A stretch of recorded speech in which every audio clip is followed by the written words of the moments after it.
নমস্কার বন্ধুরা, আজকে আবার একটা নতুন রেসিপি নিয়ে চলে এলাম। প্রথমেই কড়াইয়ের মধ্যে সাদা তেল আর একটু বাটার দিয়ে দিয়েছি, তারপরে দিয়ে দেবো কুচনো রসুন। এদিকে সবই তরকারি আমার কাটা ছিল। তারপরে দিয়ে দেবো পেঁয়াজগুলো একটু সাইজে বড় কাটতে হবে। পেঁয়াজগুলো দেওয়ার পরে গাজরটা দিয়ে দেবো।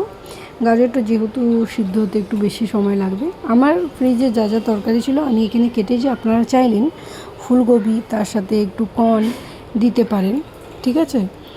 আর এটা খুবই একটা সিম্পল, খালি তরকারিগুলোকে ভেজে নিতে হবে, কিছু মশলা লাগে, ব্যাস, তার সাথে আপনাদের খাওয়ার জন্য একদম রেডি।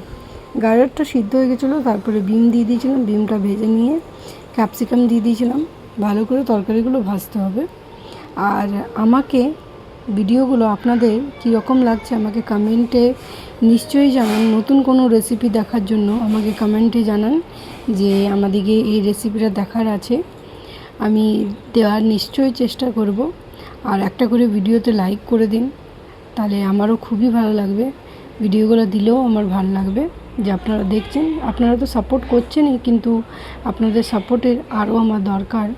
তো প্লিজ সাপোর্ট করুন। এখানে লঙ্কা কুচি দিয়ে দিয়েছি, লঙ্কা কুচি দেওয়ার পরে একটু সামান্য নুন দিয়ে দিয়েছি। তারপরে দিয়ে দেবো এখানে সয়া সস আর চিলি সস।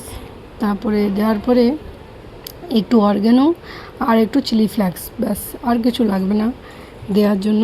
ভালো করে ভেজে নিতে হবে। আর রুটি পরোটা যা দিয়ে খাবার ইচ্ছে আপনাদের খেতে পারেন, স্বাদে খুবই ভালো লাগে খেতে।